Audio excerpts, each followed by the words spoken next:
defaulted or sort of arrived at a dialectic of surface incorporation at the level of the gestures themselves, but also knowing that there would be a more comprehensive index so I think that maybe is a refraction of some of the points of your question, Emma. Jeffrey, I have a question about the book and actually about your piece in the journal.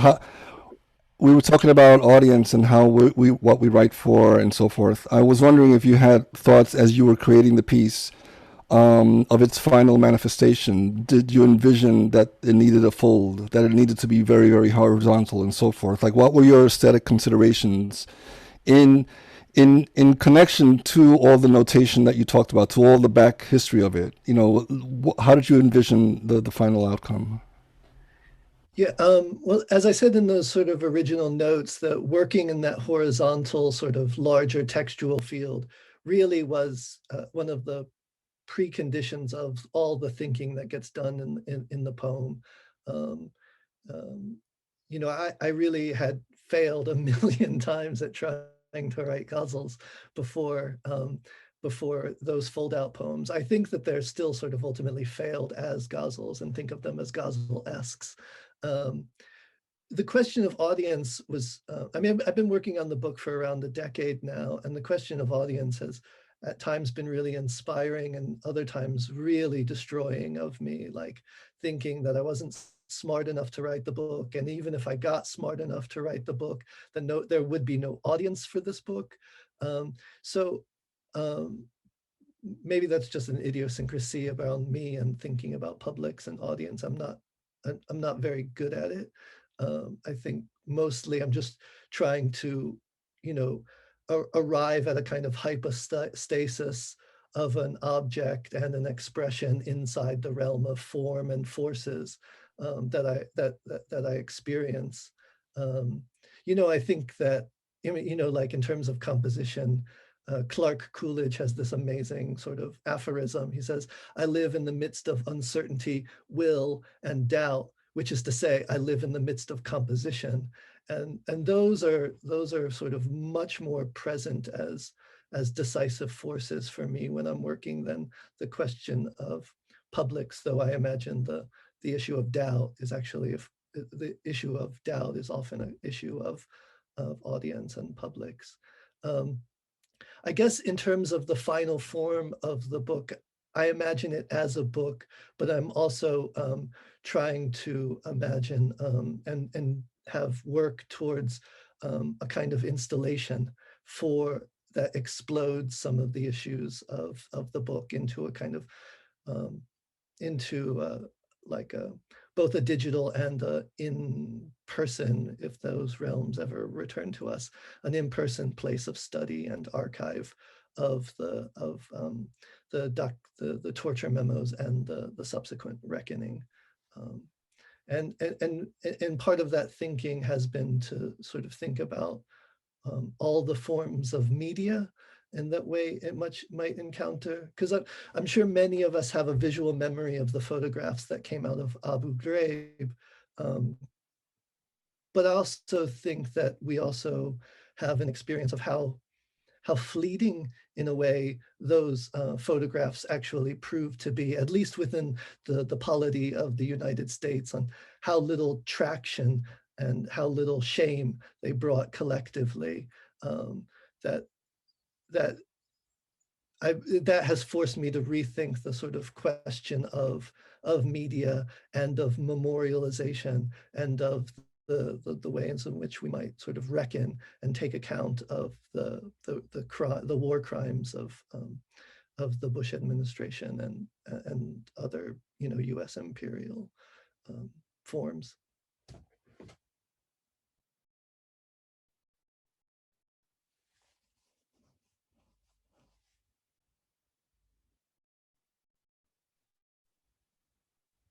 I think Emma and I have talked a lot about, and you're edging towards this, and about form being a kind of hegemony.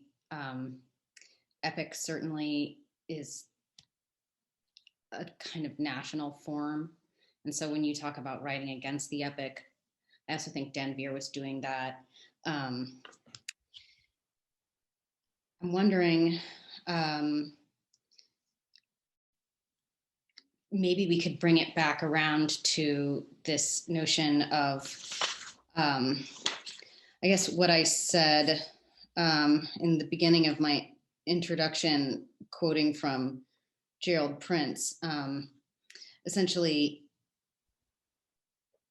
formal experimentation can enhance the understanding and appreciation of text by mimicking them or pointing to some of their aspects to the very form it takes. Perhaps it can encourage us to reflect on what the tasks of criticism and the most appropriate formal ways of fulfilling them are. And I like this idea of thinking through maybe that the task of criticism is something other than, well, we talked about explanation, we talked about description, but all of these work towards a kind of synthesizing as opposed to a breaking apart, to a making noise as opposed, or sorry, the opposite, to a making sense as opposed to making noise.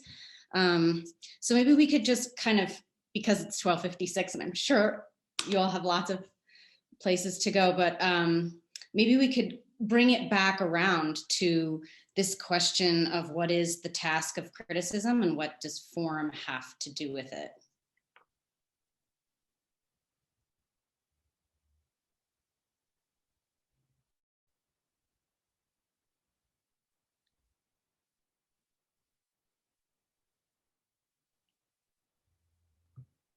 I guess the form of criticism follows the object.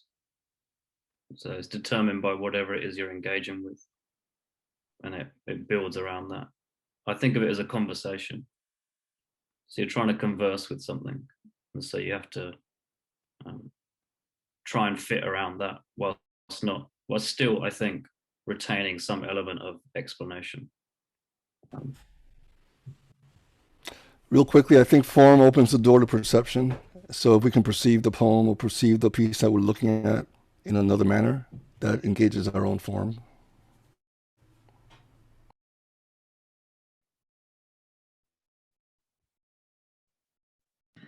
Sela Satterstrom said in an interview once that form is both a way of seeing and the thing seen.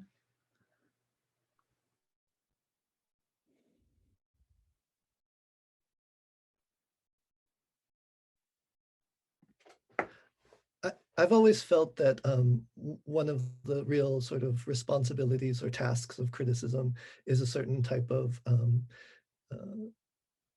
thinking with the object in order to arrive at a certain type of lift off into insight and to revelation. I probably have some prejudices toward the way some of the frames of insight and revelation around a kind of rootedness in this historical materiality, but I'm definitely not a perfect materialist. I still, in a way, have a Jones for the metaphysic.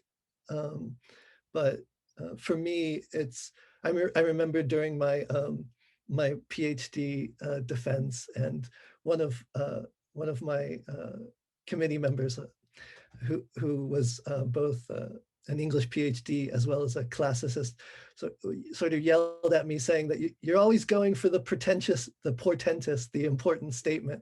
And I was all like, wait, I thought that's what criticism was. Like, you think with the object in order to sort of build a kind of momentum that then sort of breaks a kind of gravity, and it lets you see the thing anew, or to position it new, or to learn something revelatory, which, you know, I know isn't the only mode of criticism, but for me it had been the one that I had sort of understood myself to be mostly aligned with.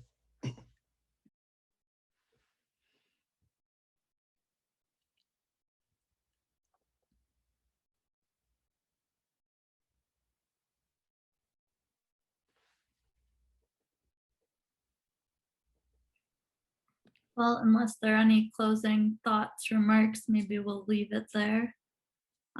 Thank you so much, Danvir, Ella, Edwin, Jeffrey, for your wonderful presentations and for this generative conversation. Really, really wonderful. Thank you.